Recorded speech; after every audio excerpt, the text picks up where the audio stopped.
पति ने रात में नींद नहीं आने से पत्नी से कहा कि प्रिय, हमें नींद नहीं आती है, शायद हमें भूख का एहसास होता है। तो पत्नी ने बताया कि सो जाओ प्रियतम, खाने के लिए भी कुछ बचा नहीं है। हमें भी नींद नहीं आती है, लेकिन हम भी लेट रहे हैं, आप भी लेट रहे हो। थोड़ी देर बाद फिर पति ने पत्नी को जगाया तो पत्नी ने चिल्लाकर कहा कि हमें सोने दो, हमारी नींद क्यों खराब करते हो। पति ने कहा कि हमें दूध पीना है, आप हमें गैस चालू कर दो, हम खुद ही दूध गर्म कर लेंगे।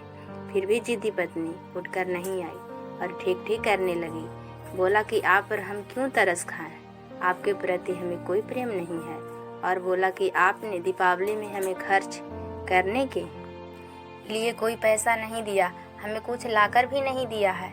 तब पति ने पत्नी को जवाब दिया कि मैं दीपावली के 7 दिन पहले प्रवास में जाने से पहले तुम्हें साड़ी ले दी थी। तो पत्नी ने कहा कि आप हमें कहीं घुमाने के लिए नहीं ले गए और ब्यूटी पार्लर नहीं ले गए। पति ने कहा कि अभी बच्चों की पढ़ाई चल रही है, कहीं जाना उचित नहीं है। फिर पत्नी ने कहा कि आपने 5,000 रुपये खर्च कर दिए। पति ने जवाब दिया कि हमने घर में चीज़ लाने के लिए खर्च की है, हमने कोई मौज मस्ती नहीं की। इससे भी पत्नी संतुष्ट नहीं हुई और ज़ोर से चिल्लाने लगी। तो पति को गुस्सा आया, उसने अपने पत्नी को 2 थप्पड़ लगा दी। पत्नी भी होश में आ गई और उसने अपने पति की और मारने के लिए हाथ उठाया। तब पति थोड़ी घबराहट के साथ बोला कि क्या तुम मुझे पीटोगी। तब पत्नी ने कहा कि हाँ, मैं तुम्हें पीट सकती हूँ, लेकिन हमें समाज का डर लगता है।